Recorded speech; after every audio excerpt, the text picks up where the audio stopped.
Hi, welcome to thegodwhois.com. I'm Eric Dressel. Have you noticed these raging debates about the existence of God? I think online especially, some of them are pretty brutal. People asking for evidence and this big battle as to whether God exists.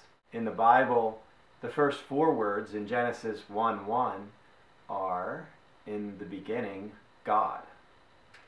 It doesn't say, let me give you reasons why you need to believe that God is there and that we're not just the product of molecules in motion. No, it just says, in the beginning, God created.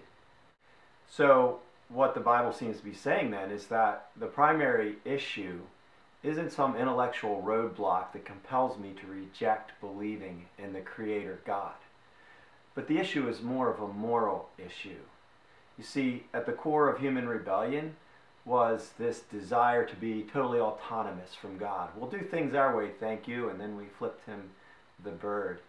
And it's that same desire for autonomy, to be free from God, that still motivates people today, at the very core, to reject his existence and hide behind this veil of all these intellectual difficulties.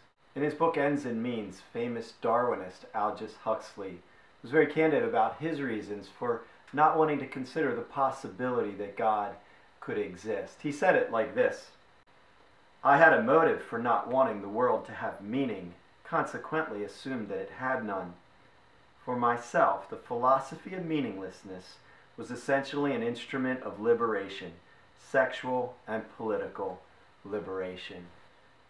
Bottom line is, Aldous Huxley wanted to do as he pleased and not have to worry about some God to whom he would be accountable. That's why in Romans 1, God says the wrath of God is being revealed from heaven against all the godlessness and wickedness of men who suppress the truth by their wickedness, since what may be known about God is plain to them because God has made it plain to them. It makes no sense to fight against God and against our very selves in denying his existence when he loves us so much. And so in the days ahead, we'll be looking at some of the evidence that does suggest and prove that God exists.